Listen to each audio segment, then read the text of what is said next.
The Cucuteni-Trypillia culture spanned the Neolithic, the Copper Age and the Early Bronze Age. It dates from between 5000 BC to 3000 BC, although in fact it starts a bit earlier and survives later.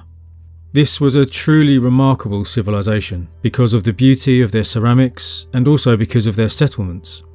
When I found out about the size of the Cucuteni-Trypillia settlements a few years ago in David Anthony's best-selling book The Horse, the Wheel and Language, I couldn't believe I'd never heard about them before. They're surely one of the most impressive civilizations of Neolithic Europe, and by some measures totally outdid the famous first cities of Mesopotamia. We'll talk all about these amazing settlements later. First, let me tell you the story of these people. The archaeological name given to this culture reflects the story of its discovery and description. The culture was initially named after the village of Cucuteni in Romania in the late 19th century, where their material remains were first described. And about the same time, it was separately discovered in the village of Tripillia in Ukraine. And Western and Soviet archaeology developed quite separately in the 20th century, a separation it still hasn't fully recovered from, sadly. And so the Ukrainians and Soviets knew it as the Tripillia or Tripolye culture, while in Romania they called it the Cucuteni culture. They still do. But it's now recognised that it was a single culture that spanned parts of what's now Romania, Ukraine and Moldova. So we're calling it the Cucuteni-Trypillia culture. The culture extended northeast from the Danube river basin around the Iron Gates to the Black Sea and the Dnieper. It encompassed the central Carpathian Mountains as well as the plains, steppe and forest steppe on either side of the range. Its historical core lay around the middle to upper Dniester. More than 3,000 cultural sites have been identified, ranging from small villages to vast settlements. Of course, this civilization did not grow in a vacuum. It emerged out of the earlier Starchevo and Vinca cultures, and was influenced by the Dniester culture and the linear pottery culture of Central Europe and the Boian culture of the Danube. Neolithic Europe was alive with thriving cultures for a very long time. Through colonisation and acculturation from these other cultures, the formative pre-Cucuteni-Trypillia culture was established, and over the course of the 5th millennium BC, the people expanded from their homeland in the eastern foothills of the Carpathian Mountains into the basins and plains of the Dnieper and southern Bug rivers of central Ukraine and in the southeastern stretches of the Carpathian Mountains. Most of the settlements were located close to rivers, with fewer settlements located on the plateaus. Most early dwellings took the form of pit houses, though they gradually built more and more above-ground houses. The floors and hearths of these structures were made of clay, and the walls of clay-plastered wood, with roofs thatched with straw or reeds. The emergence of this culture takes place in the almost 1,000 years leading up to 5000 BC. This is a truly ancient time, but their way of life is immediately recognisable. They grew wheat, rye and peas. They raised cattle, pigs, sheep and goats. There is evidence of horse bones too in their settlements from this time, but whether they were domesticated or hunted is unknown. I would guess hunted. And yes, the men also hunted wild animals and fished the rivers, and the women made pottery and textiles. It sounds like a good life to me. It seems like where their hearts truly lay was in peace and quiet and good tilled earth. Pottery is rarely found from this early period, and it's grey with simple decoration, but they did start painting them white before firing, a precursor to the magnificent decorations of their descendants. Clay statues of females, which we'll talk about in a minute, and amulets have been found dating to this period. Copper items, primarily bracelets, rings and hooks, are occasionally found as well. A hoard of a large number of copper items was discovered in a village in Moldova, consisting primarily of items of jewellery, which were dated back to the beginning of the 5th millennium BC, which is pretty early. And after 5000 BC is when this civilization really took off. The success of these people enabled them to expand until they covered an area from eastern Transylvania in the west to the Dnieper River in the east. The population grew considerably during this time, resulting in settlements being established on plateaus near major rivers and springs. Their homes were built by placing vertical poles in the form of circles or ovals. The construction techniques incorporated log floors covered in clay and wattlum daub walls woven from pliable branches and covered in a clay mixture, and a clay oven which was situated in the centre of the house. As the population in this area grew, more land was put under cultivation. Hunting continued to supplement the practice of animal husbandry. They seem to have been a largely egalitarian society, although there is also evidence of social stratification. Every house in a settlement looks roughly the same. There doesn't seem to have been many weapons in existence, and every household probably had members of the extended family who would work in the fields to raise crops, go to the woods to hunt game and bring back firewood, work by the river to bring back clay or fish, and all of the other tasks needed to live in comfort and peace. This really does seem like a nice quiet life, doesn't it?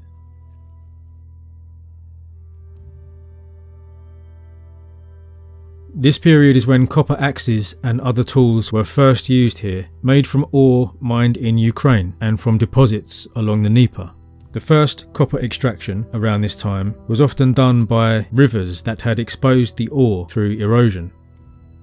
Their ceramics also became sophisticated and quite beautiful, although also quite strange and unharmonious, at least to my uneducated taste, although it's by no means as disturbing as some other Neolithic art. Characteristics of their pottery included a monochromatic spiral design in black paint on a yellow and red base. Large pear-shaped pottery for the storage of grain, dining plates, and other goods were also prevalent. Their magnificent pottery was hand-coiled, the most ancient form of pottery formation, but some people think they also used a primitive type of slow-turning potter's wheel. If true, it contends with Sumeria, China, and the Indus Valley as the earliest potter's wheels in history. Along with the quality of their composition and elegant form, it's their decoration that really stands out. Some decorative incisions were added prior to firing, and sometimes these were filled with coloured dye to produce a dimensional effect. The varied mineral sources for these red, black and white pigments were mined from all different places, resulting in regional styles. They also used pigments derived from organic materials like bone and wood. They used sophisticated kilns with two separate chambers, the combustion chamber and the filling chamber, separated by a grate to achieve a uniform and complete firing of vessels. You know, these stable and comfortable so-called egalitarian societies get a bad rap, but some powerful urge animated these people for generations to pour their creativity in craft and design into this form of artistic expression. They weren't making these just to trade them en masse in exchange for things they couldn't make. That kind of sophisticated ongoing trade didn't exist until later on, so it wasn't about purely economic material benefit. This was a spiritual artistic drive, finding form in material expression through the creation of these ceramics. Their textiles might have been beautiful too, but they don't survive, so we don't know. It would make sense if they were, in my opinion. Anyway, toward the end of the Cucuteni-Trypillia culture, as copper became more readily available, advances in ceramic technology levelled off as more emphasis was placed on developing metallurgical techniques. Their ceramics weren't limited to containers. Ceramic statues of female figures, as well as figurines of animals and models of houses dating to this period, have also been discovered. Enormous numbers of them actually, the female figurines especially. So what were these female figurines all about? Well, archaeologists don't really know, and it's been much discussed. Maria Gimbutas imagined these people of old Europe, as she called it, were peaceful and egalitarian worshippers of the Earth Mother Goddess. evidenced by these figurines. These peaceful people were then wiped out, as she saw it, by the warlike, sky-father worshipping, patriarchal steppe herders. Her theories were much derided in the second half of the 20th century, although recent archaeogenetics and other evidence has shown in the 21st century that many of her conclusions, especially her Kurgan hypothesis, were largely accurate. But it's not thought that all these figurines really represent an Earth Mother. So what were they about? Some settlements have a special building in the centre of the settlement, which archaeologists have identified as sacred sanctuaries. Artefacts have been found in these sanctuaries, some having been intentionally buried within the structure. These seem to be of a religious nature and have provided some insights into the beliefs and perhaps some of the rituals and social structure of these people.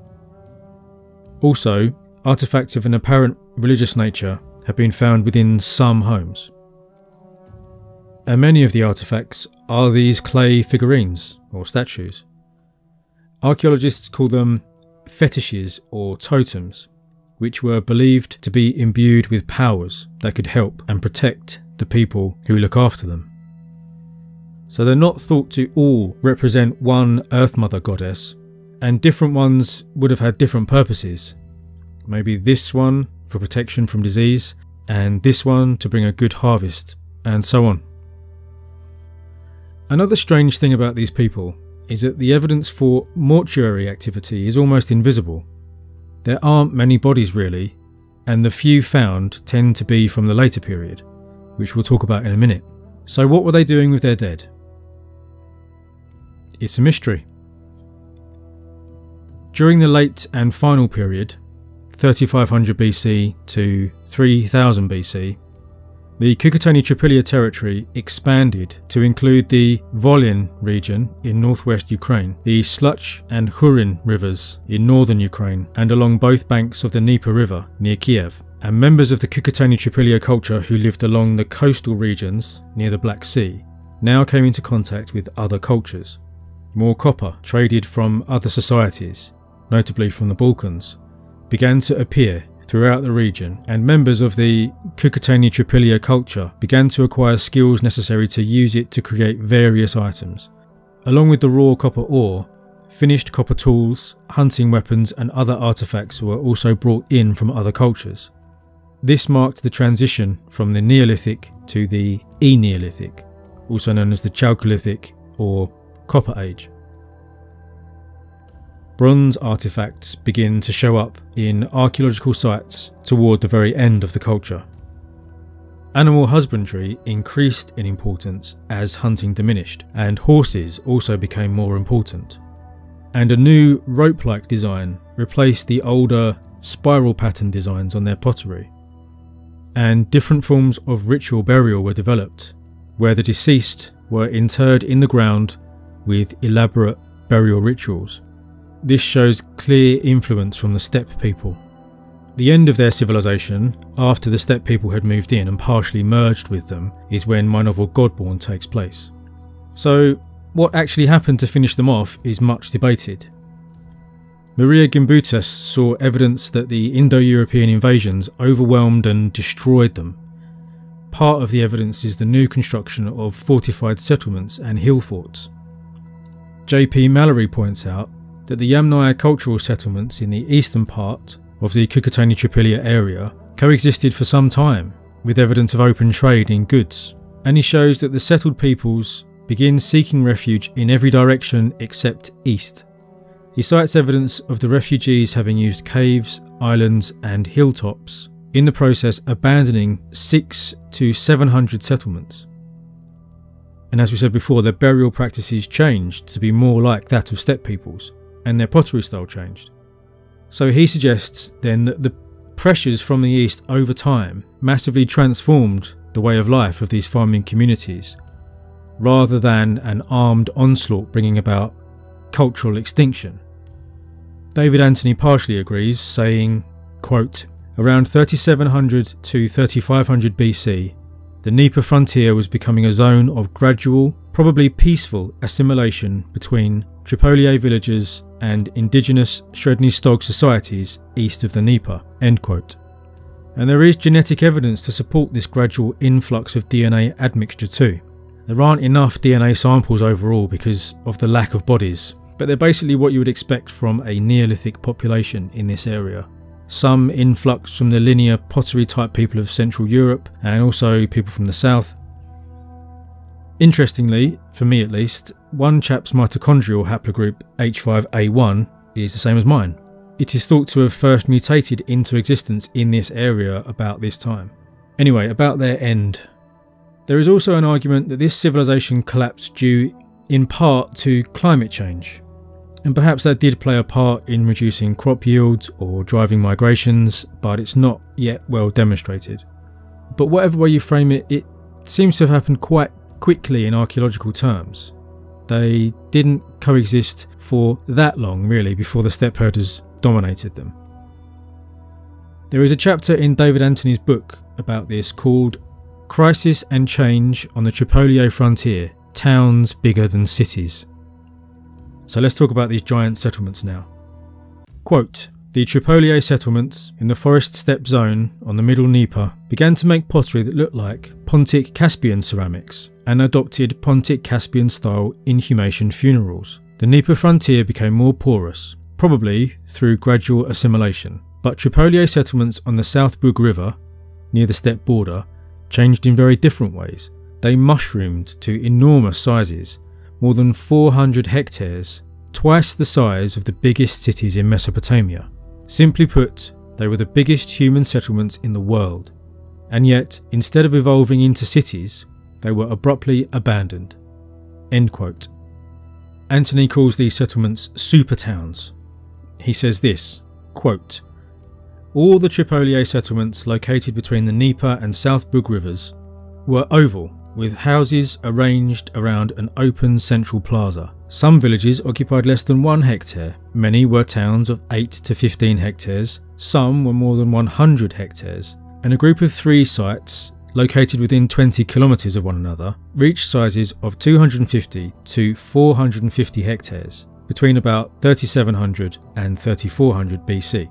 These super sites were located in the hills east of the South Bug River, near the edge of the steppe in the southern forest steppe zone. They were the largest communities not just in Europe but in the world." End quote. So if you don't know how to picture a hectare, it's almost 2.5 acres, 100 metres square. So 450 hectares is over 1,000 acres. That's the area the houses covered. And they're not called cities because they lack some of the elements that define them, like a central authority and a focus on non-agricultural activity and other infrastructure. But as a non-expert, they seem basically like cities to me, maybe proto-cities, and I'll talk about why. David Anthony describes the sites in this chapter, and this is what the main settlement is like in Godborn. My story is set after 3000 BC, so it's anachronistic, but these super towns are so cool, I just wanted to do it, so I did. Quote, "The 3 known super sites, Dobrovody, 250 hectares, Majdanetske, 250 hectares, and Talyaniki, 450 hectares, perhaps were occupied sequentially in that order. None of these sites contained an obvious administrative centre, palace, storehouse, or temple. They had no surrounding fortification wall or moat, although the houses in the outer ring were joined in a way that presented an unbroken 2-storey high wall, pierced only by easily defended radial streets. In one 250 hectare site, there were 1,575 structures. Most were inhabited simultaneously by a population estimated at 5,500 to 7,700 people. This would have necessitated cultivating fields more than 3 kilometres from the town. The houses were built close to one another in concentric oval rings on a common plan oriented toward a central plaza. The excavated houses were large, 5 to 8 metres wide and 20 to 30 metres long, and many were 2-storied. There may have been a political organisation based on clan segments. There was one larger house for each 5 to 10 smaller houses. The larger houses usually contained more female figurines, which were rare in most other houses, more fine painted pots, and sometimes facilities such as warp-weighted looms. Each large house could have been a community centre for a segment of 5 to 10 houses, perhaps an extended family or a superfamily collective." End quote. I edited it a bit there, by the way. So it seems to me, Dan Davis, non-expert, based on this evidence, that claims of supposed Cucuteni-Trypillia egalitarianism could have been a bit overstated. Surely one big house in a cluster of smaller ones could have been the home of a kind of paterfamilias, or the big man of the clan. But what do I know? To continue quoting more or less from David Anthony, quote, "If the supertowns were organised in this way, a council of 150 to 300 segment leaders could have made decisions for the entire town. It's speculation by the archaeologists that an unwieldy system of political management could have contributed to its own collapse. Specialised craft centres appeared at this time in communities for making flint tools, weaving and manufacturing ceramics. These crafts became spatially segregated both within and between towns. A hierarchy appeared in settlement sizes, comprised of 2 and perhaps 3 tiers. These kinds of changes usually are interpreted as signs of an emerging political hierarchy and increasing centralisation of political power. But instead of developing into cities, the towns were abandoned. Population concentration is a standard response to increased warfare among tribal agriculturalists, and the subsequent abandonment of these places suggests that warfare and raiding was at the root of the crisis. The aggressors could have been steppe people of Mikhailovka I or late Sredny Stog type. Mounted raiding might have made it impossible to cultivate fields more than 3 kilometres from the town. Raiding for cattle or captives could have caused the fragmentation and dispersal of the Tripolye population and the abandonment of town-based craft traditions, just as it had in the Danube Valley some 500 years earlier. Farther north, in the forest steppe zone on the middle Dnieper, assimilation and exchange led ultimately in the same direction but more gradually." End quote. For a couple of thousand years, the Cucuteni-Trypillia people had a great life. But ultimately, they were just completely and fundamentally unable to resist the waves of steppe herders that overwhelmed them. Links to David Anthony's books and other sources are in the description, as are links to my books. Please check them out. Thank you for watching.